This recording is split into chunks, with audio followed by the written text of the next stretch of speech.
It was great being part of the first Democratic debate in Miami. The question was asked whether we support eliminating private health insurance. Some said yes, I said absolutely not. I believe we have to protect and build on Obamacare. That's why I proposed adding a public option to Obamacare as the best way to lower costs and cover everyone.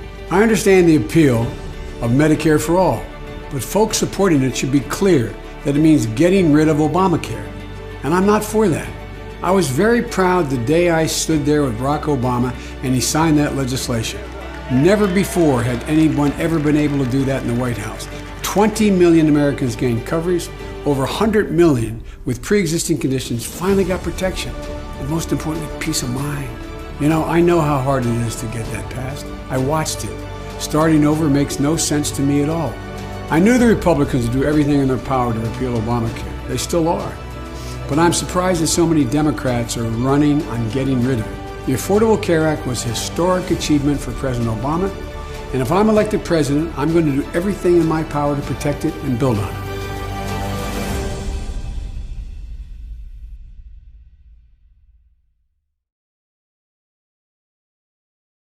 Equality, equity, fairness, decency. These words are the basis for the American creed.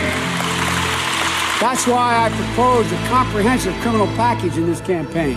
It begins with passing the Safe Justice Act. But my plan goes further. No mandatory minimums, the end of private prisons, additional funding for drug courts, bail reform, no juveniles at all in adult prisons, mandatory treatment, not jail for those with drug addiction, decriminalizing marijuana, automatically expunging records for marijuana conviction, job training and education while you're in prison. No one should be going to jail because they are addicted. They should be going into rehabilitation. For all our problems, I have to say I've never been more optimistic about the nation's future. One of the reasons is because of the perspective gained over my years of public service. The public is ready. They are ready. They've had enough. I believe my criminal justice reform package is as strong or stronger than anyone else's. I'm amazed how far we've come, but I know how much further we have to go and what we're capable of doing. And we can get there together.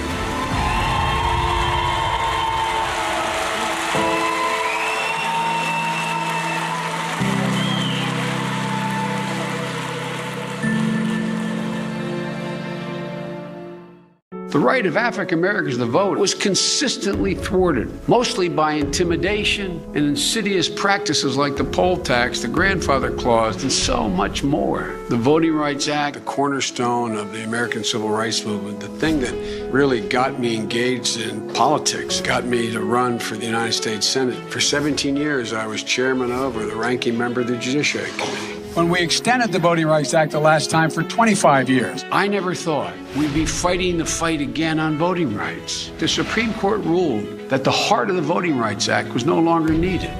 No longer needed? Ruth Bader Ginsburg got it right when she said, throwing out the existing process when it's working is, quote, like throwing away an umbrella in a rainstorm because you're not getting wet. And now we're in a hailstorm. New attempts by states and localities to limit ballot access without the full protection of the law. Folks, it's time we take stock. In 1967, Dr. King posed a question, the same question we should be asking ourselves now. Where do we go from here?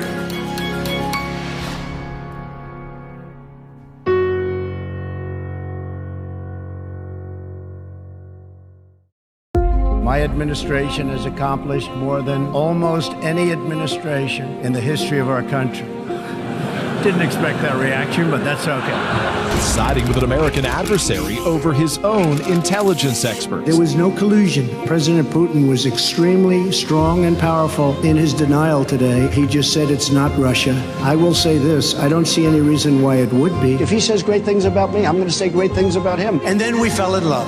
Okay, I got along with him great. We have a great chemistry together. The murder of Washington Post columnist Jamal Khashoggi. The king firmly denied any knowledge of it. Overnight, President Trump unleashing a Twitter tirade, tweeting in all capital letters, "You will suffer consequences the likes of which few throughout history have ever suffered before." The United States will withdraw from the Iran nuclear deal. Tehran confirmed it would begin enriching uranium above agreed-upon limits. Reaction across this country and the world to President Trump's decision to pull out of the Paris Climate Accord. In a joint statement, Italy, France, and Germany sharply criticized President Trump. I think this is a disastrous decision. China has total respect for Donald Trump's very, very large brain. For months, American farmers have felt the fallout of President Trump's trade war with China. Farmers are the ones that are taking it on the job. He delivered what a veteran U.S. diplomat called the single most embarrassing performance he's ever seen on the world stage.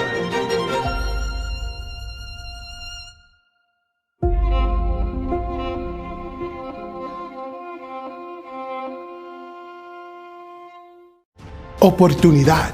Optimismo. Igualdad.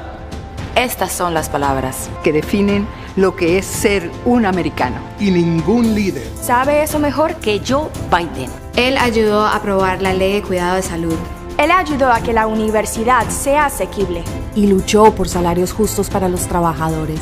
Y nosotros solo tenemos que escuchar sus palabras para saber en lo que él cree verdaderamente. America is an idea. It's an idea that's stronger than any army, bigger than any ocean, that all men are created equal.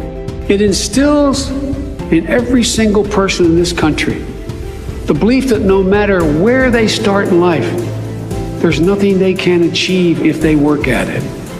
We gotta stand up. We gotta lift our heads up. And remember who we are. We are the United States of America. There's not a single thing we can't do. Y por eso, solo tengo 3 palabras más. Joe Biden. Presidente.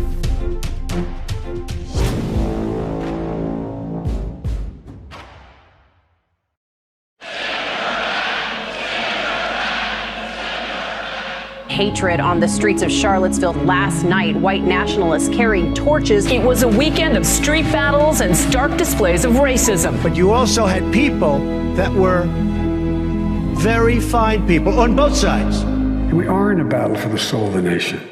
Everything that's made America America is at stake. Limited to 4 years, history will treat this as an aberration. But if there's 8 years of this administration, I think it will forever and fundamentally change the character and the trajectory of this nation. Everybody knows who Donald Trump is.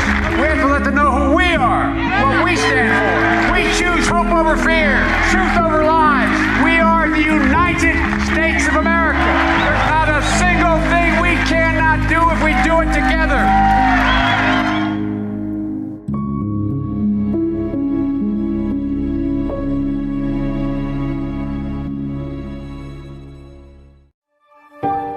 Charlottesville, Virginia is home to the author of one of the great documents in human history. We know it by heart. We hold these truths to be self-evident, that all men are created equal, endowed by their Creator with certain inalienable rights. We've heard it so often, it's almost a cliche, but it's who we are. We haven't always lived up to these ideals. Jefferson himself didn't, but we have never before walked away from them. Charlottesville is also home to a defining moment for this nation in the last few years.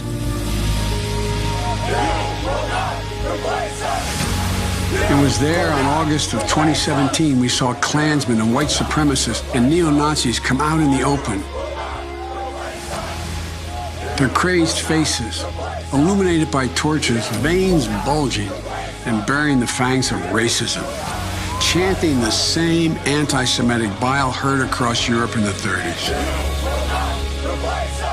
And they were met by a courageous group of Americans. And a violent clash ensued. And a brave young woman lost her life.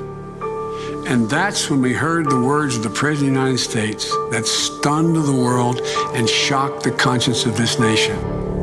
He said there were, quote, some very fine people on both sides. Very fine people on both sides.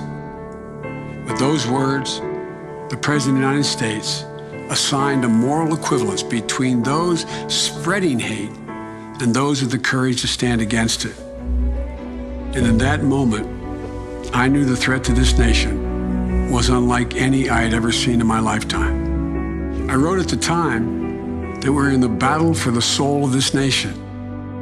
Well, that's even more true today. We are in the battle for the soul of this nation. I believe history will look back on 4 years of this president and all he embraces as an aberrant moment in time.